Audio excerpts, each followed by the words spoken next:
নমস্কার সবাইকে তপাস কিচেনে। বন্ধুরা, আজকে নিয়ে এসেছি আপনাদের জন্য একদম ঘরোয়া পদ্ধতিতে কুলচা। এটা কিন্তু তৈরি করা খুবই সহজ, আর এভাবে তৈরি করলে কিন্তু বাইরে থেকে আমাদের কিনতে হবে না, ঘরেতেই আমরা সুন্দর তৈরি করে নিতে পারবো। ইস্ট অ্যাক্টিভেট না করেও কিন্তু সুন্দর কুলচা তৈরি করা যায়। তার জন্য আমি একটা বাটিতে অল্প করে গরম জল নিয়ে তাতে 2 চামচ চিনি আর 2 চামচ ইস্ট গুলে নিলাম। এটা কিন্তু রেখে দেব না, আমি সাথে সাথেই ময়দাটা মেখে নেব এই ইস্ট দিয়ে।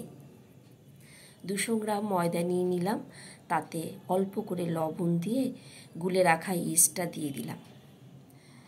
ইস্টটা দিয়ে দেওয়ার পর এর মধ্যে 1 চামচ বাটার আর সামান্য রিফাইন্ড অয়েল দিয়ে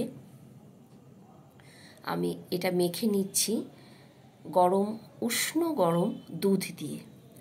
এভাবে মেখে নিলে ডোটা ভীষণ নরম হবে, কুলচাটাও খুব খেতে টেস্ট হবে আর নরমও হবে, খুব সফট হবে। মেখে নেওয়া হয়ে গেছে। ওপর থেকে একটু তেল মাখিয়ে দিয়ে একটা প্লাস্টিকের মধ্যে 5 মিনিট মতন রেখে দেব। যদি এটা আধ ঘন্টা বা 1 ঘন্টা রেখে দিন, এটা কিন্তু অনেক ফুলে যাবে, যেহেতু ইস্ট দেওয়া হয়েছে। তো আমি সাথে সাথেই করে ফেলছি। লেচিগুলো কেটে নিলাম, কেটে নিয়ে এবার কুলচার আকারে এটাকে বেলে নিচ্ছি।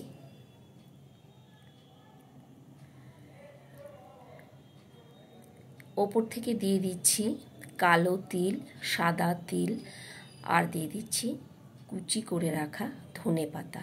সামান্য একটু জল ছিটিয়ে দিয়ে আমি আবার বেলে নিলাম, যাতে ভালো করে এই তিল আর ধনেপাতাটা ভালো করে বসে যায় কুলচার মধ্যে। ফ্রাইং প্যান ভালো করে গরম করে নিয়েছি, অল্প করে জল দিয়ে দিলাম ছিটিয়ে। তারপর কুলচাটা দিয়ে মিনিট 2 রেখে উল্টো দিক করে বাকি কুলচাটা ভালো করে ভেজে নিলাম গ্যাসের ফ্লেমে। ভাজা হয়ে গেলে মেল্টেড বাটার দিয়ে দিচ্ছি উপর থেকে। হয়ে গেল সুন্দর কুলচা তৈরি।